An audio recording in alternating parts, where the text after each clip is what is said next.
स्वागत है आप सभी छात्रों का Subhash study centre YouTube channel पर। आज का यह वीडियो कक्षा 10 के छात्रों के लिए काफ़ी ज़्यादा इम्पोर्टेंट होगा, क्योंकि इस वीडियो के द्वारा हम आपके साथ साझा करेंगे। आप यहाँ पर देख सकते हैं सामाजिक विज्ञान नागरिक शास्त्र का जो पहला चैप्टर है, और यहाँ पर आप देख सकते हैं क्या है चैप्टर, सत्ता की साझेदारी। और यह चैप्टर मोस्ट इम्पॉर्टेंट है आपकी प्री बोर्ड और बोर्ड परीक्षा के लिए, क्योंकि यहाँ से प्रश्न जरूर बनेंगे।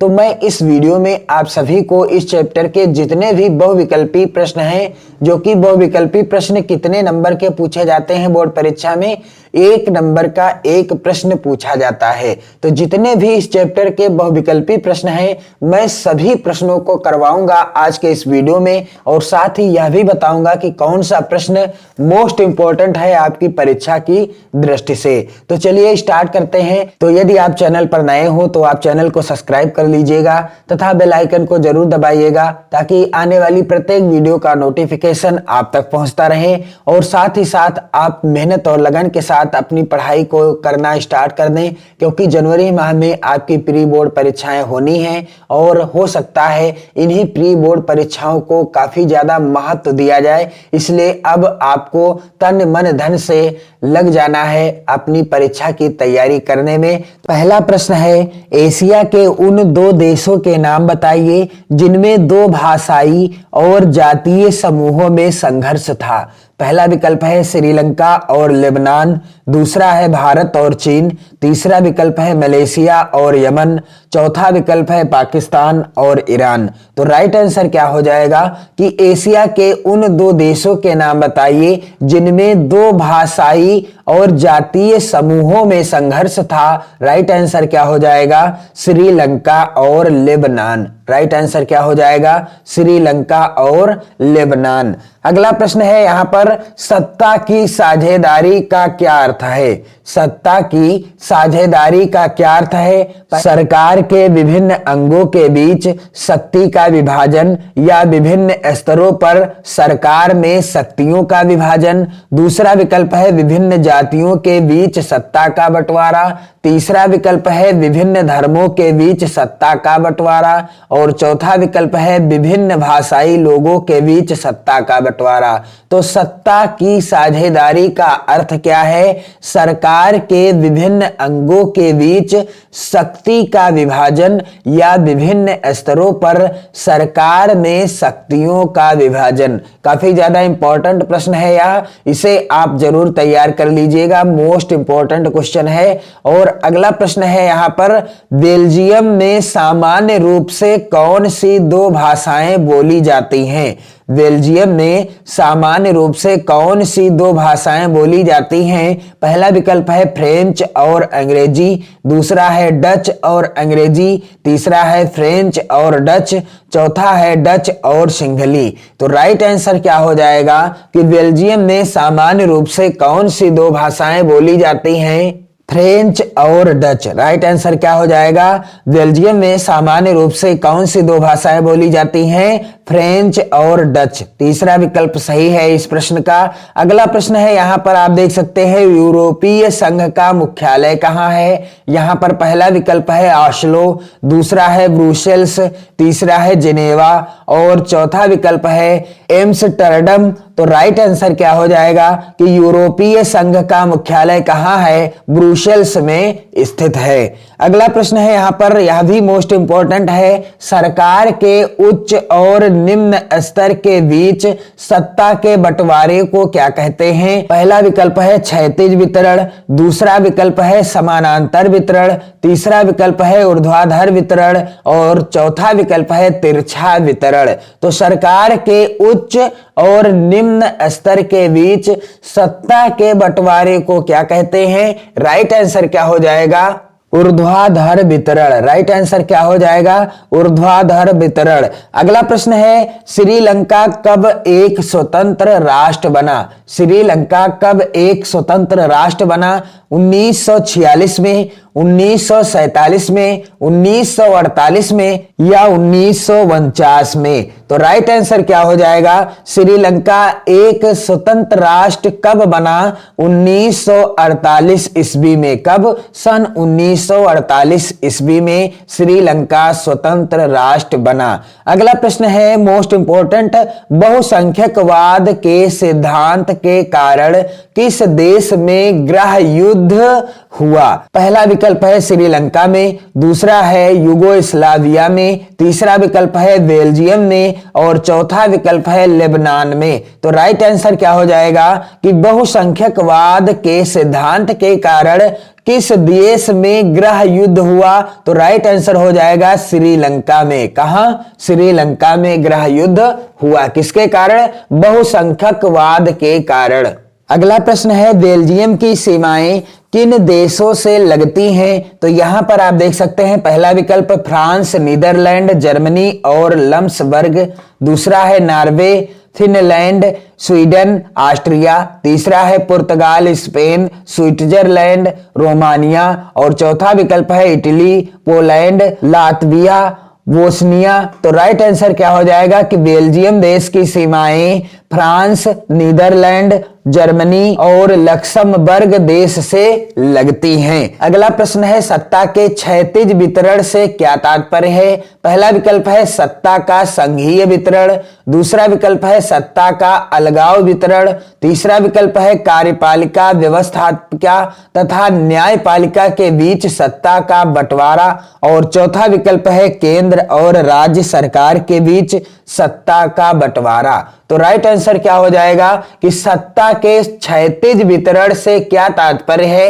राइट आंसर हो जाएगा कार्यपालिका, व्यवस्थापिका तथा न्यायपालिका के बीच सत्ता का बंटवारा। तीसरा विकल्प सही हो जाएगा इस प्रश्न का। अगला प्रश्न है मोस्ट इंपॉर्टेंट प्रश्न है, बेल्जियम में किस जातीय समूह की सबसे अधिक आबादी है? तो यहां पर पहला विकल्प है बैलून, दूसरा विकल्प है फ्लेमिक्स, तीसरा है जर्मन और चौथा है उपरोक्त में से किसी की नहीं। तो बेल्जियम में किस जातीय समूह की सबसे अधिक आबादी है? राइट आंसर क्या हो जाएगा? राइट आंसर हो जाएगा फ्लेमिक्स। राइट आंसर क्या हो जाएगा? फ्लेमिक्स। अगला प्रश्न है श्रीलंका की आबादी में सबसे बड़ा हिस्सा प्रमुख सामाजिक समूह का है? यहां पर आप देख सकते हैं पहला विकल्प सिंहली, दूसरा है श्रीलंकाई तमिल, तीसरा विकल्प है यहां पर भारतीय तमिल और चौथा है ईसाई। तो श्रीलंका की आबादी में सबसे बड़ा हिस्सा प्रमुख सामाजिक समूह का है, यानी सबसे बड़ा हिस्सा कौन सा है? तो यहां पर राइट आंसर हो जाएगा सिंहली समूह का। किसका है? प्रमुख सामाजिक समूह है जिसका श्रीलंका की आबादी में सबसे बड़ा हिस्सा है। कौन सा है वह? सिंहली। राइट आंसर हो जाएगा सिंहली। अगला प्रश्न है यहां पर आप देख सकते हैं बेल्जियम की जनसंख्या कितनी है? यहां पर लगभग 1 करोड़, लगभग 2 करोड़, लगभग 3 करोड़, लगभग 4 करोड़। तो राइट आंसर क्या हो जाएगा? बेल्जियम की जनसंख्या कितनी है? लगभग 1 करोड़। राइट आंसर क्या हो जाएगा? लगभग 1 करोड़। अगला प्रश्न है यहां पर श्रीलंका में कौन से जातीय समूहों के लोग रहते हैं? सिंहली जातीय समूह 74% और दूसरा विकल्प है तमिल जातीय समूह 18% और तीसरा विकल्प है ईसाई 7% तथा चौथा विकल्प है उपरोक्त सभी। तो राइट आंसर क्या हो जाएगा इस प्रश्न का कि श्रीलंका में कौन से जातीय समूहों के लोग रहते हैं?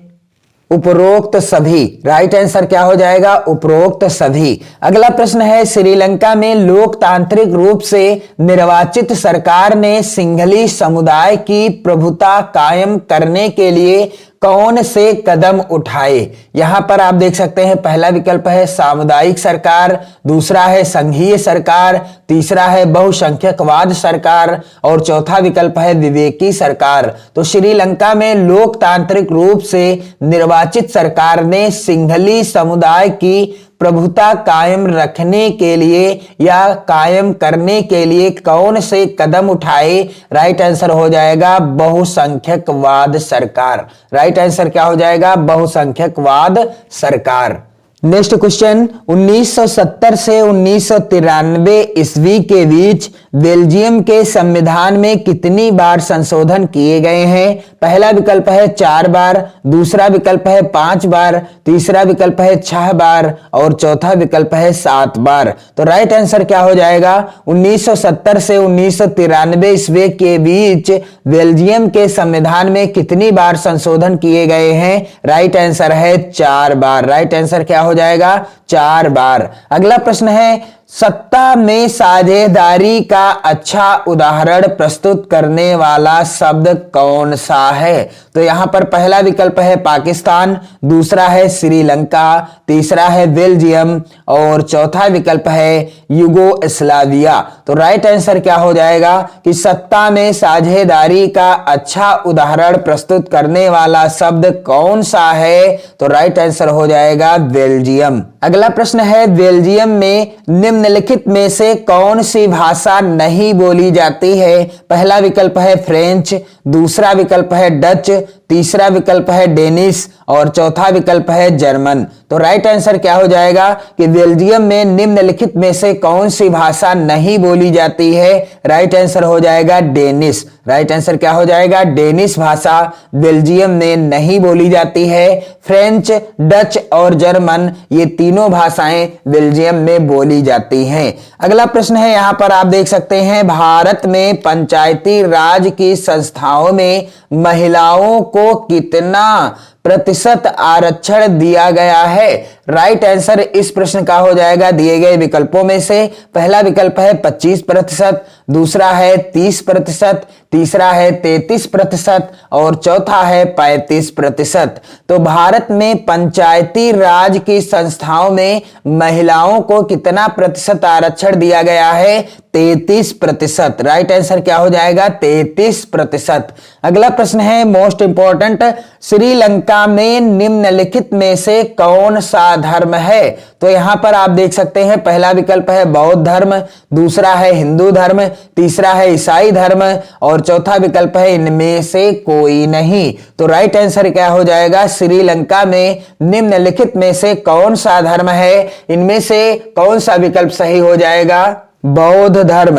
अगला प्रश्न है, जाति व्यवस्था को निम्नलिखित में से किसने कमजोर किया है? पहला विकल्प है आर्थिक विकास, दूसरा है शिक्षा में वृद्धि, तीसरा विकल्प है शहरीकरण और चौथा विकल्प है उपर्युक्त सभी। तो राइट आंसर क्या हो जाएगा इस प्रश्न का? जाति व्यवस्था को निम्नलिखित में से किसने कमजोर किया है? उपर्युक्त सभी। राइट आंसर क्या हो जाएगा? उपर्युक्त सभी। तो ये हैं कुछ महत्वपूर्ण प्रश्न जो आपकी 2022 बोर्ड परीक्षा के लिए काफी ज्यादा इंपॉर्टेंट हैं। इन्हें आप जरूर तैयार कर लीजिएगा और आप कमेंट कीजिएगा, तो मैं आपको इसी तरीके के महत्वपूर्ण प्रश्नों से रिलेटेड वीडियो उपलब्ध कराता रहूंगा और आप चैनल के साथ जुड़कर 2022 बोर्ड परीक्षा की बेहतर तैयारी कर सकते हैं। पढ़ते रहिए, मस्त रहिए। जय हिंद।